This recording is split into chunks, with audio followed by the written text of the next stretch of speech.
হযরত আবু হুরায়রা জলিলুল কদর সাহাবী, হযরত আবু হুরায়রা থেকে বর্ণিত, তিনি বলেন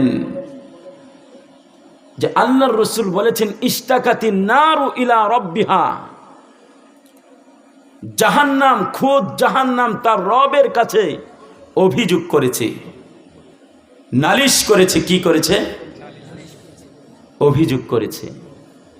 ক্বালা রব্বি আকালা বা'দি বা'দান, রব, আমার এই জাহান্নাম বলতেছে আমার ভেতরে এত বেশি উত্তপ্ততা, এত বেশি শীতলতা যে আমার কিছু অংশকে খেয়ে ফেলে।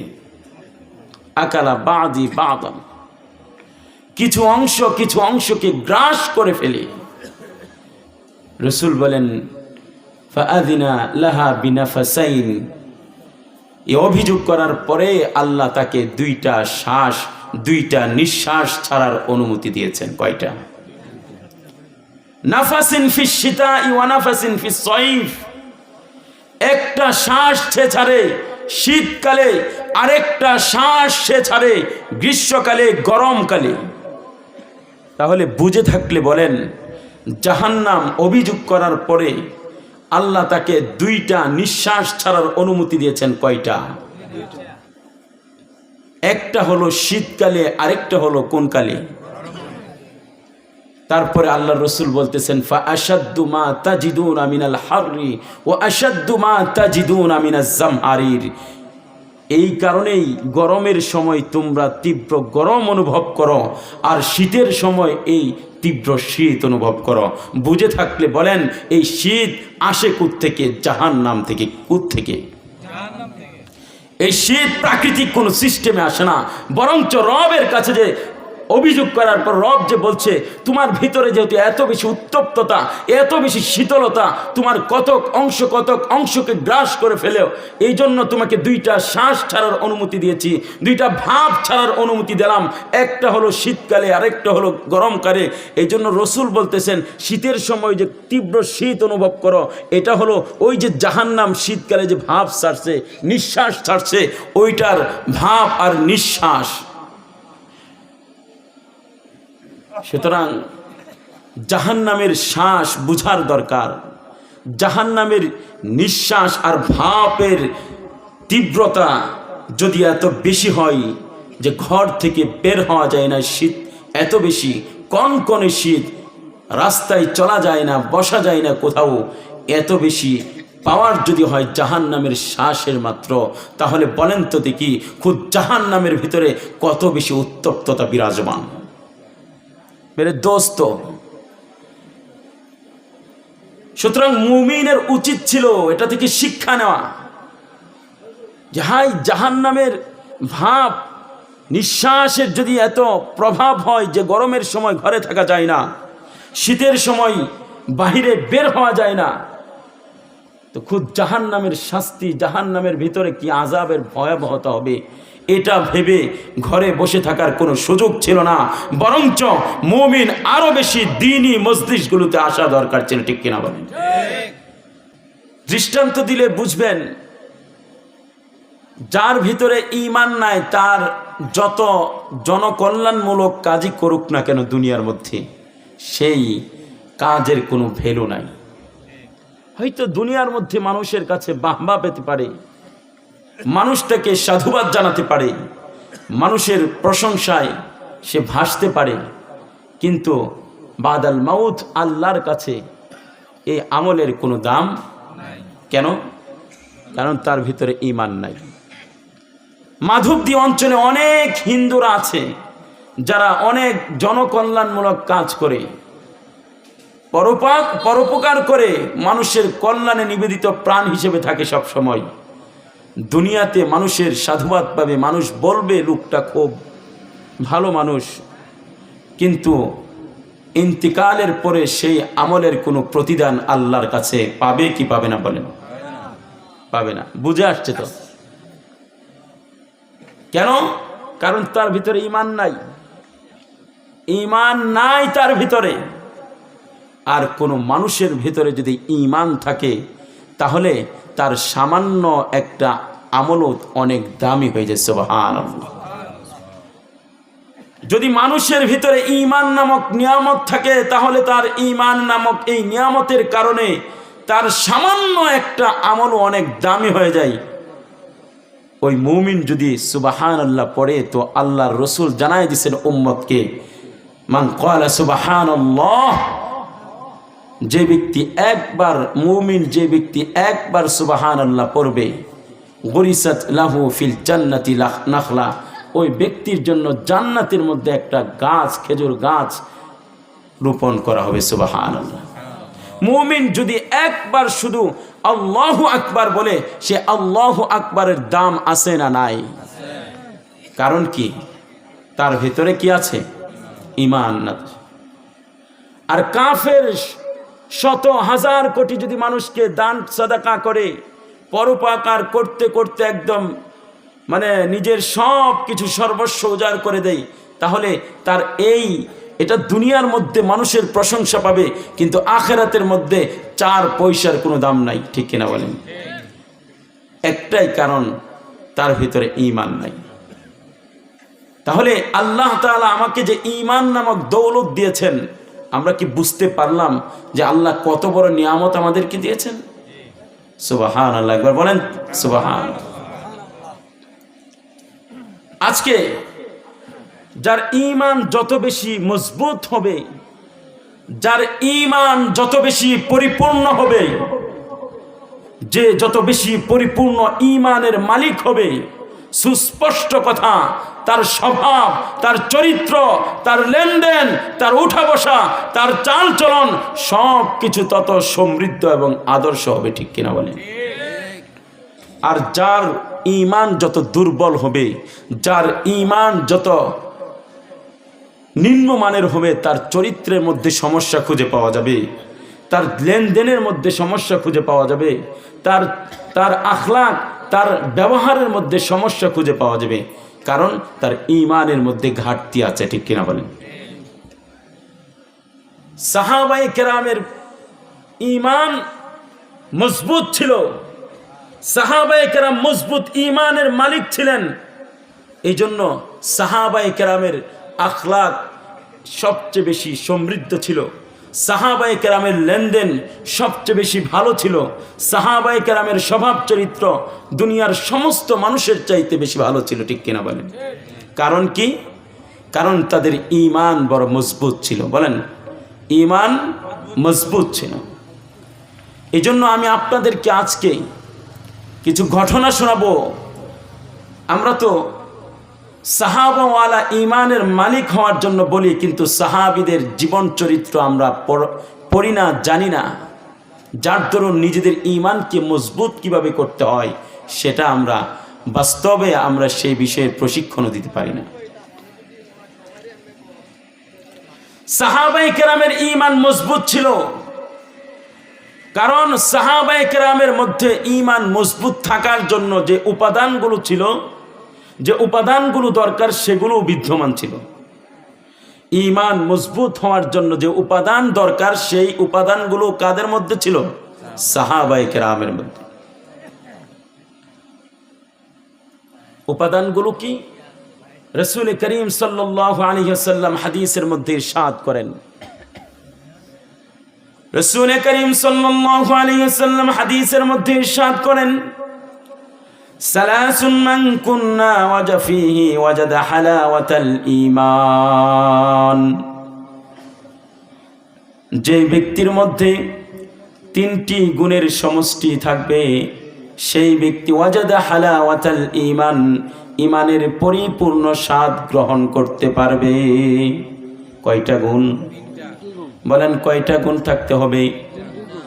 আল্লাহর রাসূল বলেন, আইয়াকুন আল্লাহু ওয়া রাসূলুহু আহাব্বা ইলাইহি মিম্মা সিওয়াহুমা।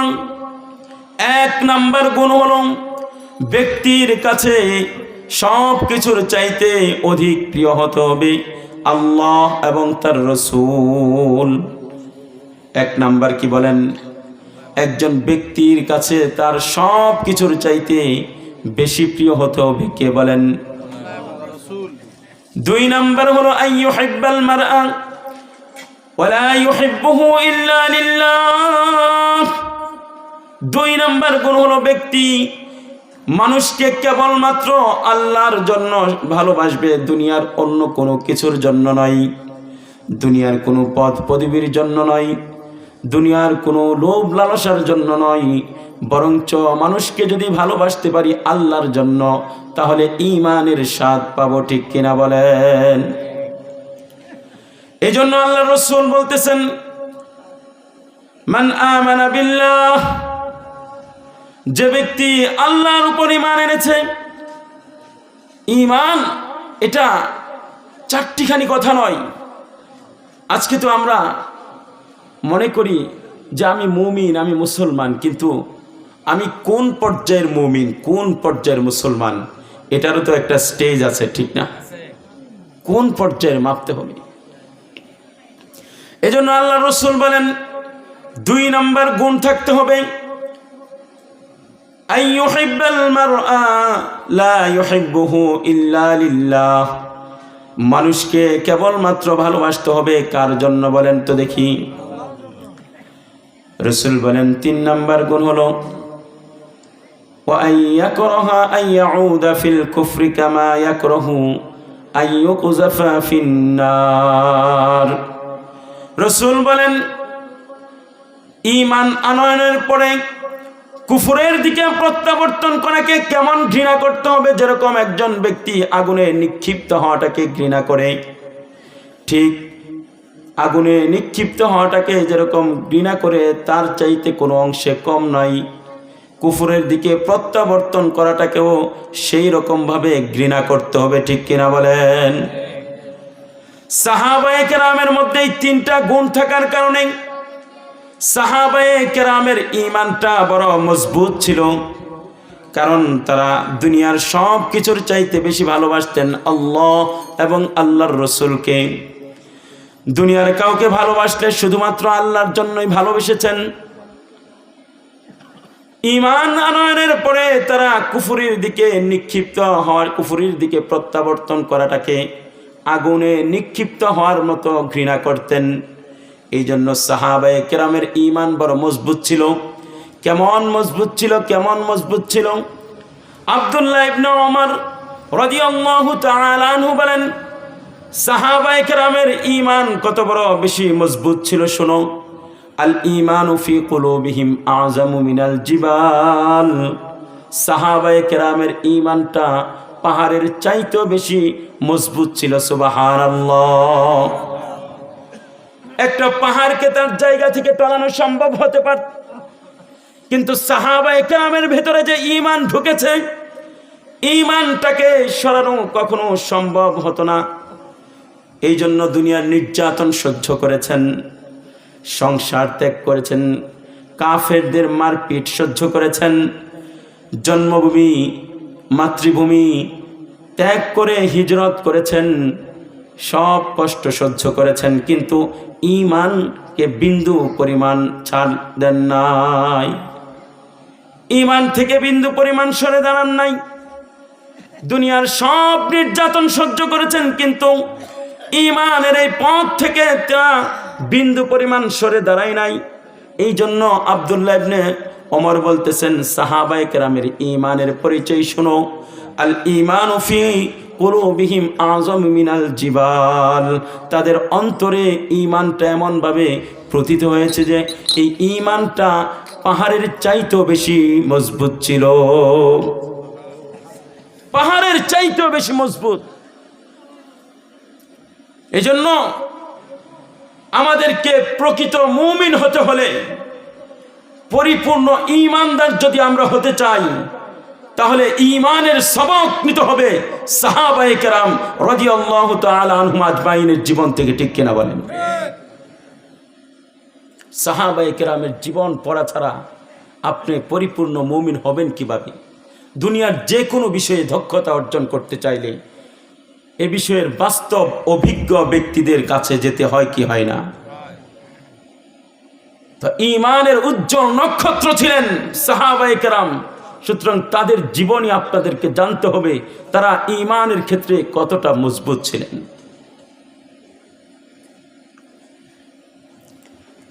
একজন সাহাবীর নাম সাদ ইবনে আবি ওয়াক্কাস রাদিয়াল্লাহু তাআলা আনহু।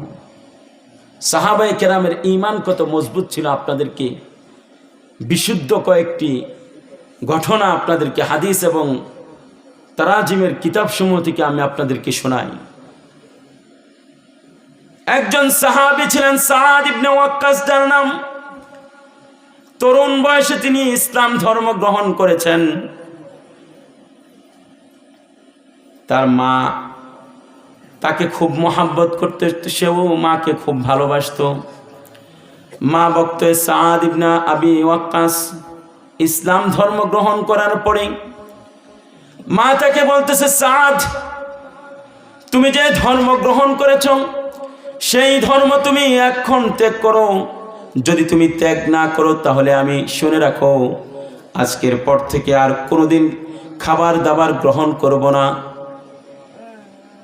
হযরতে সাদ তার মাকে বললেন, লা তাফআলি ইয়া উম্মাহ, মা আপনি এমন জঘন্য কাজ করবেন না। ইন্নী লা আদাউ দীনি হাযা লিশাইইন, মনে রাখবেন আমি কোনো কিছুর কারণেই এই দিন যেটা গ্রহণ করেছি এই দিন থেকে আমি বিন্দু পরিমাণ সরে দাঁড়াবো না। মা তার কথা শুনলেন না, না শুনে খাবার দাবার ছেড়ে দিলেন। 2 দিন 3 দিন চলে যায়, খাবার দাবার গ্রহণ করেন না। না খেয়ে মা মুমূর্ষু অবস্থায় পড়ে আছে।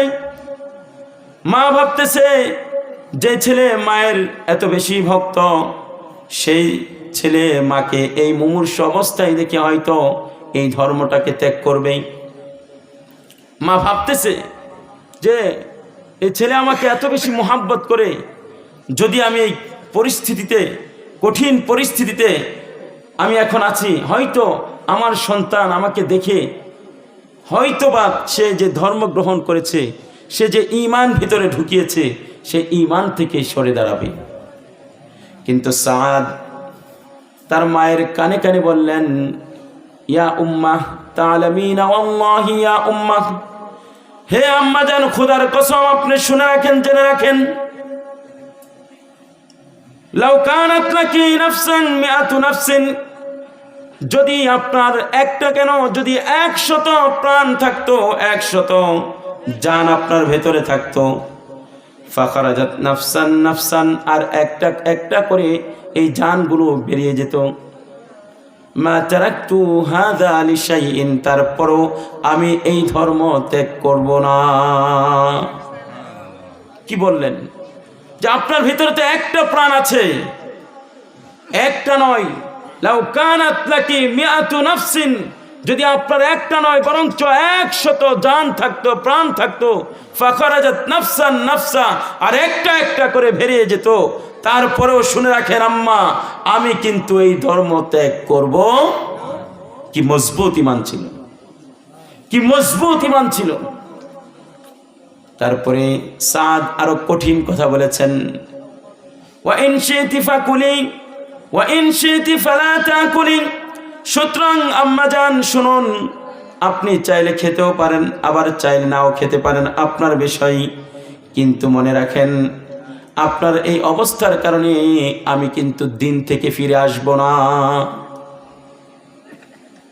সাহাবী সাদ ইবনে আবি ওয়াক্কাসের ঈমানের মজবুতি কি পরিমাণ ছিল।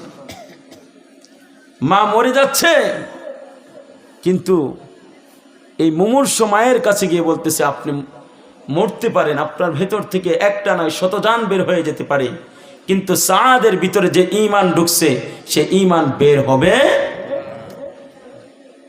এজন্য আমাদের যুবক ভাইদেরকে শিক্ষা নেওয়া দরকার। অনেক সময় এরকম হয়, মা বাবা না বুঝে মাজারের দিকে চলে যায়, আছে না নাই? এখন আমি তরুণ মানুষ, এই সাহাবীর জীবন থেকে শিক্ষা নেওয়া দরকার। মা বাবা ভ্রান্তির পথে চলে গেছে, এই জন্য আমিও কি সে একই পথে হাঁটবো, নাকি আমি আল্লাহর রসুলের পথে হাঁটবো? হযরত ওমর ফারুক রাদিয়াল্লাহু তাআলা আনহু ইসলাম গ্রহণের আগে ইসলামের বিরুদ্ধে একজন কঠোর শত্রু ছিল। হযরত ওমর অনেক বড় একজন শত্রু ছিলেন। কেমন শত্রু? একবার তো রওনা হয়ে গেছেন যে ওমর তরবারি হাতে নিয়া যে রসুলের মাথা দ্বিখণ্ডিত করা ফেলা হবে, আজকে রসুলের সাথে এক ধরনের ফাইসালা করা হবে। ওমর তরবারি উঁচিয়ে রসুলের দরবারের দিকে যাচ্ছেন, রসুলের সাথে শেষ ফাইসালা করবেন। পথিমধ্যে একজন ব্যক্তি নাঈম রাদিয়াল্লাহু তাআলা আনহু, উনি দেখা হলো ওনার সাথে, বললেন যে ওমর কোথায় যাচ্ছ তুমি? বললেন আজকে মুহাম্মদের সাথে একটা ফাইসালা হয়ে যাবে, হাতে তরবারি। তো তিনি বললেন মুহাম্মদের ফাইসালা তো পরে করো, আগে নিজের বোন এবং তোমার ভগ্নিপতির খবর নাও, তারা তো ইসলাম গ্রহণ করে ফেলেছে। এখন তিনি মুহাম্মদের দরবারে যাওয়ার আগে এখন বোন ফাতেমা এবং তার ভগ্নিপতি জায়েদ ওনার বাড়ির দিকে যাচ্ছেন তরবারি নিয়ে। গিয়ে দেখতেছেন তারা কোরআনে কারীম তেলাওয়াত করতেছে, সুবহানাল্লাহ, কোরআনে কারীমের তেলাওয়াত করতেছে। ওমরে ফারুক হঠাৎ করে যখন দেখলো যে বাস্তবেই তারা ইসলাম গ্রহণ করে ফেলেছে, বোন এবং বোনের জামাইকে এমনভাবে মারধর শুরু করলো, জমিনের সাথে পড়ে গেছে, রক্তাক্ত হয়ে গেছে। এই রক্তাক্ত অবস্থায় ফাতেমা বলতেছে, বোন বলতেছে, ভাই আমাকে জানে মেরে ফেলতে পারো, কিন্তু যে ঈমান ভিতরে ঢুকছে সেই ঈমান কিন্তু বিন্দু পরিমাণ সময়ের জন্য আর বের করা যাবে না। ওমরে ফারুক বলতেছেন আশ্চর্য ব্যাপার, এত মারপিট সহ্য করার পরে এই কথা বলতেছে, রক্তাক্ত হয়ে গেছে। এই কথা ওমরকে আসর করেছে এমন ভাবে যে ওমর বলতেছে, তাহলে তোমরা কি তেলাওয়াত করতেছিলে আমাকে শোনাও। তো বোন তেলাওয়াত করলেন সূরা তাহার প্রাথমিক আয়াতগুলো। তেলাওয়াত করার পরে তার ভিতরে এমন এক প্রভাব সৃষ্টি হয়েছে যে ওমর রসুলের সাথে একটা ফাইসালা করার জন্য রওনা হয়েছেন, হাতে তরবারি উঁচিয়ে ধরে। সে ওমরের তরবারি এখন নিচু জমিনে টানতে টানতে রসুলের দরবারের দিকে যাচ্ছেন। রসুলের দরবারের দিকে যাওয়ার এই দৃশ্য দেখে সাহাবায়ে কেরাম ভাবতেছে ওমর আসতেছে, আবার হাতে তরবারি, হয়তো একটা গন্ডগোল একটা পাকাবে আজকে। সাহাবায়ে কেরাম বললেন আজকে যদি ওমর কোনো কিছু করে ফেলে তাহলে আমরাও সিদ্ধান্ত নিলাম ওমরকে খালি এখান থেকে যেতে দেওয়া হবে না, একটা ফাইসালা আমরাও করব। কিন্তু ওমর আজকে বেরিয়েছিলেন একটা ফাইসালা করার জন্য, কিন্তু ওমরের মধ্যে পরিবর্তন করে দিয়েছেন কে? আল্লাহ। ওমরের হাতে তরবারি ছিল, কিন্তু তরবারি এখন নিচে টানতে টানতে তিনি যাচ্ছেন। রসুলের দরবারে যাওয়ার পরে সাহাবায়ে কেরাম তাকিয়ে আছেন ওমর কি করেন, কিন্তু ওমরের মধ্যে এমন এক পরিবর্তন রসুল দেখতে পেলেন। রসুল নিজের জায়গা থেকে উঠে দাঁড়িয়ে ওমরের আস্তিনটাকে ধরলেন। ওমরের আস্তিন ধরার পরে রসুল বলতেছেন, ওমর বলো তো দেখি কিসের জন্য তুমি আজকের মজলিসে এসেছ? ওমর কাঁপতে কাঁপতে বলতেছি, ইয়া রাসূলুল্লাহ, ইয়া হাবিবাল্লাহ, আমি কিন্তু এসেছিলাম আপনার সাথে একটা শেষ ফাইসালা করব, কিন্তু মনে রাখেন আজকে মজলিসে আপনার মাথা কাটার জন্য এসেছিলাম, কিন্তু আমি আমার মাথাটাকে আপনার দরবারে নত করে দিলাম, আমার মাথাটাকে আপনার কাছে বিক্রি করে দিলাম, আমি ইসলাম ধর্ম গ্রহণ করতে চাই। সাহাবায়ে কেরাম ভেবেছিলেন অন্য কিছু, ওমর আয়েশা বললেন আরেকটা, ভেবেছিলেন ওমর আজকে কোনো একটা বড় ধরনের ঘটনা ঘটাবে, কিন্তু ওমরের মধ্যে পরিবর্তন সৃষ্টি করে দিয়েছেন কে? ওমর বলল যে আমাকে ইসলাম ধর্ম গ্রহণ করান। ওমর যখন ইসলাম ধর্ম গ্রহণ করলেন, হাদিসের কিতাবের মধ্যে আছে সাহাবায়ে কেরাম এমন জোরে তাকবীর দিয়েছেন যে এই তাকবীরগুলো মক্কার পাহাড়ের সাথে প্রতিধ্বনিত হতে লাগলো, সুবহানাল্লাহ। কারণ ওমরের জন্য তো রসুল দোয়া করেছেন যে আল্লাহ ওমরের মাধ্যমে ইসলামকে তুমি শক্তিশালী করে দাও। তো বলছিলাম ওমর ইসলামের শুরুতে একজন কঠোর শত্রু ছিলেন ইসলামের, কিন্তু ইসলাম যখন গ্রহণ করলেন, আল্লাহর রহমতে যখন তিনি ইসলামের সুশীতল ছায়ায় চলে এসেছেন। এখন ওমর ঘোষণা দিলেন, কুরাইশদের কাছে এসে বললেন, তোমাদের মধ্যে সংবাদ প্রচার করে কে? ওমর তো সাহসী মানুষ ছিলেন, ভয় পেতেন না।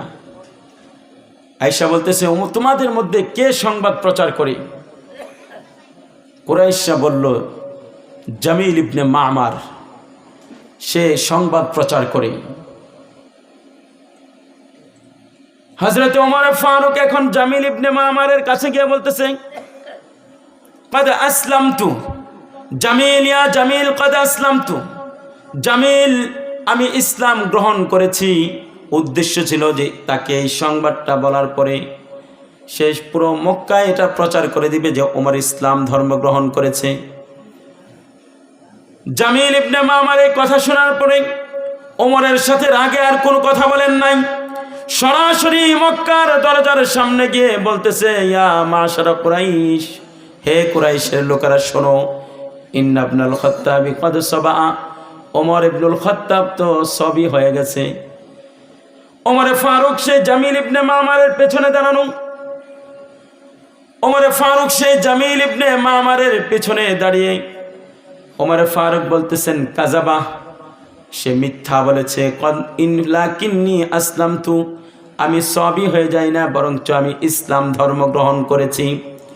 ওয়া আমানতু বিল্লাহি ওয়া সাদাকতু রাসূলুহু, এবং আমি এক আল্লাহর উপর ঈমান আনয়ন করেছি এবং তার রাসূলকে বিশ্বাস করেছি। এ কথা যখন ওমর বললেন, পিছন থেকে কুরাইশের লোকেরা ওমরকে, সাহসী ওমরকে, যে ওমরকে সবাই ভয় পেত শুধুমাত্র ইসলাম ধর্ম গ্রহণ করার কারণে, কুরাইশরা ওমরের উপরে ঝাঁপায়া পড়ছে। ওমরের সাথে লড়াইটা চলতেছিল একদম দ্বিপ্রহরের আগ পর্যন্ত, সূর্য মাথার উপর ওঠার আগ পর্যন্ত। ওমর একার চারদিকে কাফের কুরাইশরা ওমরকে ঝাঁপায়া পড়ছে ওমরের উপর। একটা পর্যায়ে দীর্ঘ সময় লড়াই করার পরে ক্লান্ত হয়ে জমিনে বসে রয়েছেন কাবার চত্বরে। চতুর্দিকে শত্রু, মাথার উপরে শত্রু। সেই কঠিন মুহূর্তে ওমর কি বলছেন? কুরাইশদেরকে বলতেছেন, ইফআলু মা বাদা লাকুম, হে কুরাইশরা, তোমরা যা পারো করো, ওমরের সাথে তোমরা যা ইচ্ছে তা করো। তোমরা মারতেছো, আমাকে মারো, যত পারো তোমরা মারো। ওমর বলতেছেন, যত পারো মারো, মারতে থাকো। কি ঈমান! চতুর্দিকে শত্রুর রক্তচক্ষু, আর একা ওমর বলতেছেন যে মারো। যে ঈমান ভিতরে ঢুকাইছি সেই ঈমান থেকে বিন্দু পরিমাণ সরাতে পারবা না। কি ঈমান ছিল সাহাবায়ে কেরামে! এবার ওমর বলতেছেন, ওয়াল্লাহি লাউ কুন্না 300 রাজুলিন, খোদার কসম। কুরাইশদের চোখের উপর চোখ রেখে তাকায় বলতেছেন, ওয়াল্লাহি, খোদার কসম, লাউ কুন্না 300 রাজুলিন, যদি আজকের দিনে শুধুমাত্র আমরা 300 লোক থাকতাম, আমরা মুসলমানের সংখ্যা যদি মাত্র 300 লোক হইতাম, তাহলে কি হইতো? লাকাদ তারাকতুমুহা লানা, লাকাদ তারাকতুমুহা লাকুম, আও তারাকনাহা লানা, আও তারাকনাহা লাকুম। হয়তো যদি আমরা 300 মানুষ থাকতাম, তাহলে এই মক্কাকে আজকে হয়তো তোমরা ছাড়তা না, না হয় আমরা ছাড়তাম, একটা ফয়সালা হয়ে যাইতো। চতুর্দিকে শত্রু, আর ওমর বলতেছেন এই শত্রুর চোখে চোখ রেখে, কেন? ঈমান ভিতরে চলে গেছে। এই ঈমানের কারণে এই নির্যাতনকে উপেক্ষা করা হয়েছে। নির্যাতন তার কাছে কোনো কিছুই মনে হয় না।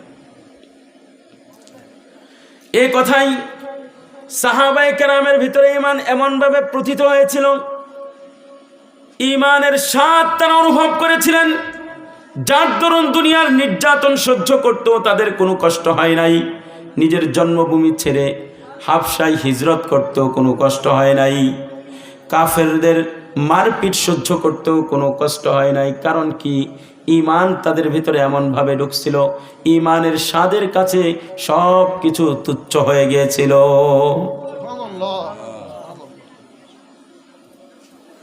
রোমান সম্রাট হিরাক্লিয়াস আর আবু সুফিয়ানের মধ্যে মুহাম্মদ সাল্লাল্লাহু আলাইহি ওয়াসাল্লাম এবং তার সাহাবীদের সম্পর্কে কথা হচ্ছে। মানে তিনি জিজ্ঞেস করছিলেন যে মুহাম্মদ এবং তার সাহাবীদের অবস্থাগুলো জিজ্ঞেস করছিলেন। আর আবু সুফিয়ান জানতে চাচ্ছেন রোমান সম্রাট, আর আবু সুফিয়ান উত্তর করছিলেন। আর প্রত্যেকটা উত্তরের পেছনে পেছনে এই রোমান সম্রাট, তিনি খুব পণ্ডিত ব্যক্তি ছিলেন, এক একটা উক্তি করছিলেন, মন্তব্য করছিলেন। মন্তব্যের একটা অংশ ছিল এরকম।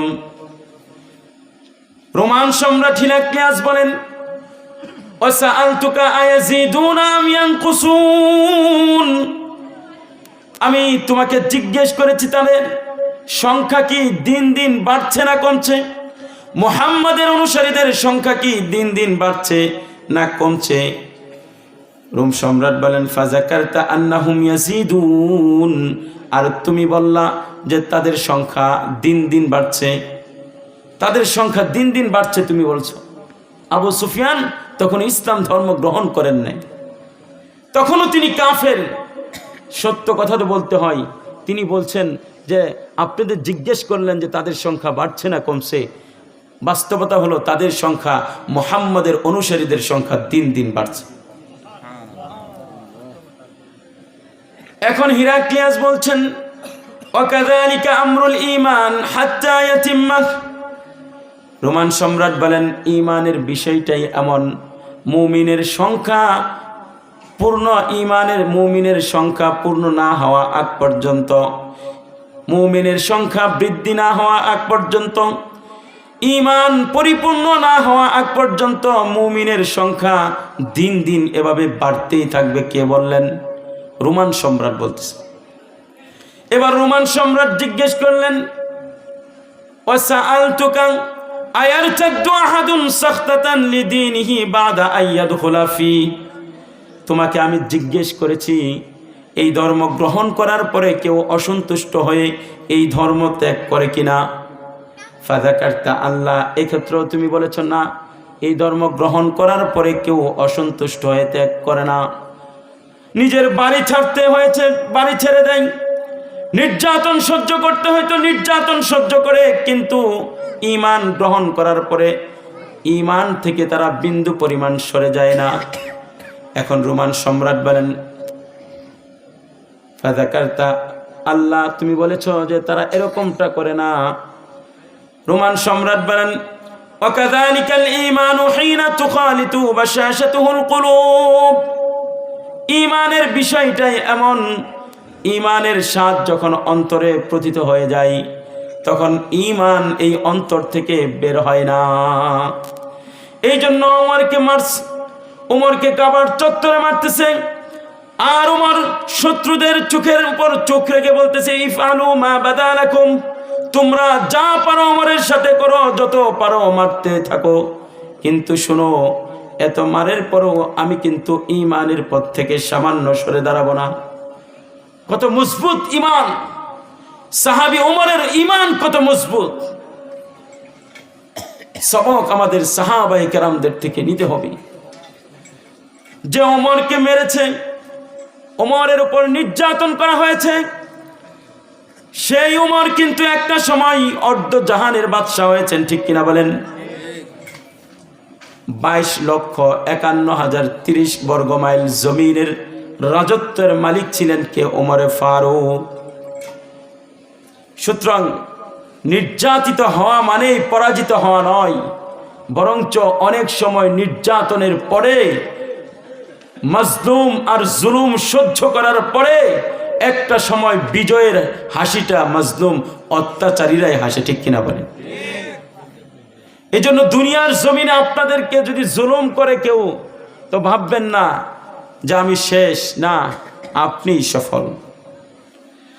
জুলুম যাদের উপর করা হয় তারা সফল, আর মাজলুম যারা সফল, জালেমরা তারা ব্যর্থ, তারা দুনিয়াতেও ব্যর্থ হবে, আখিরাতেও তাদেরকে কঠিন পাকড়াও করা হবে, ঠিক কিনা বলেন? দেখছেন না, উলামায়ে কেরামদের উপরে একটা সময় ছিল কি পরিমাণ জুলুম করেছে। আমরা ভেবেছিলাম এর শেষ মনে হয় আর হবে না। এই দিনের পরের দিন এই নির্যাতন সহ্য মনে হয় আমাদের করতে হবে, কিন্তু ইতিহাস কি দেখলাম আমরা? মুহূর্তের মধ্যে জালেমের চিহ্ন পর্যন্ত নাই, আছে নাই? এটা আল্লাহর ওয়াদা। আল্লাহ জালেমকে সুযোগ দেন তওবা করে সঠিক পথে ফিরে আসার জন্য। ইন্নাল্লাহা আযজা ওয়া জাল্লা লা ইউমলি লিয-যালিমি হাত্তা ইযা আখাযাহু লাম ইউফলিতহু। আল্লাহর রাসূল বলতেছেন আল্লাহ জালেমকে অবকাশ দেন, ডিল দেন, ভুল পথ থেকে তওবা করে ফিরে আসার জন্য। সুযোগ দেওয়ার পরেও যখন সে কাজে না লাগায়, তো আল্লাহ শেষ পর্যায়ে এমনভাবে পাকড়াও করেন তখন বাঁচার আর কোনো সুযোগ থাকে না, তখন বাঁচার সুযোগ থাকে না। এজন্য জুলুম যেই করবে এর শেষ পরিণতি হবে খুব ভয়ঙ্কর। আজকে বর্তমান সময়ে আপনারা দেখেছেন সংখ্যা গরিষ্ঠ দাওয়াতু তাবলীগ, আলমী সূরার দাওয়াতু তাবলীগের উপরে একের পর এক নির্যাতন চালানো হচ্ছে। 2018-তে মাদ্রাসার ছাত্রগুলোকে নির্মমভাবে শহীদ করেছে, নির্মমভাবে তাদেরকে আঘাত করেছে, মারপিট করেছে। আবার 2024-এও রাতে ঘুমন্ত নিরীহ দাওয়াতু তাবলীগের সাথী ভাইদেরকে ছুরিকাঘাত করেছে, তাদেরকে জবেহ করা হয়েছে। অসংখ্য দাওয়াতু তাবলীগের এই সাথী ভাইদেরকে হত্যা করা হয়েছে এবং তাদেরকে অনেক মানুষ পঙ্গু অবস্থায় হসপিটালে ভর্তি আছে এখনো পর্যন্ত। অথচ যারা আক্রমণ করেছে তারা নগণ্য, তারা গুটি কয়েক, আর যাদের উপর আক্রমণ করেছে তারা সংখ্যায় লঘু না, সংখ্যা গরিষ্ঠতা তাদের মধ্যে অনেক বেশি। এই যে জুলুম, একের পর এক জুলুম করছে তারা, এই নিরীহ মানুষদেরকে যে হত্যা করেছে, রক্তে লাল করেছে টঙ্গীর ময়দানকে, এর পরিণতি কি হয়েছে? এর পরিণতি এটা হয়েছে যে বাংলাদেশের মানুষ তাদেরকে এখন চিনে ফেলেছে। তারা সাদপন্থী যারা আছে তারা বাংলাদেশে দাওয়াতু তাবলীগের সাথী ভাই না, বরঞ্চ তারা হলো বাংলাদেশে সাদ সন্ত্রাস বাহিনী। ঠিক কিনা বলে? এই বাংলার জমিনে আর এই বাহিনীর ঠাঁই নেই, ঠাঁই নেই। ঠিক কিনা? এজন্য বলছিলাম জুলুম যেই করবে তাদেরকে নিশ্চিহ্ন করে দিবেন কে? আল্লাহ। জালেমের বিচার হবে, জালেমের কঠিন বিচার হবে। তো বলছিলাম ঈমান মজবুত করতে হলে সাহাবায়ে কেরামদের থেকে সবক হাসিল করতে হবে। সাহাবায়ে কেরামের মতো ঈমানকে মজবুত করতে যদি আমরা পারি, তাহলে দুনিয়ার কোনো ক্ষমতা কাছে আমরা মাথা নত করব না। যেরকম সাহাবায়ে কেরাম সহ্য করেছেন নির্যাতন সহ্য করেছেন, কিন্তু ঈমানকে বিক্রি করেন নাই। হযরত ওমর ফারুক তখন খলিফাতুল মুসলিমিন, অর্ধ জাহানের বাদশাহ ওমর ফারুক অর্ধ জাহানের বাদশাহ। ওমর ফারুক তখন পুরো পৃথিবীতে জয় হচ্ছে, ইসলামের জয়, বিজয় কেতন উঠছে, শামের মধ্যেও বিজয় কেতন উঠছে। ওমর ফারুক তার আবু ওবায়দাকে নিয়ে শাম পর্যবেক্ষণ করার জন্য যাচ্ছেন।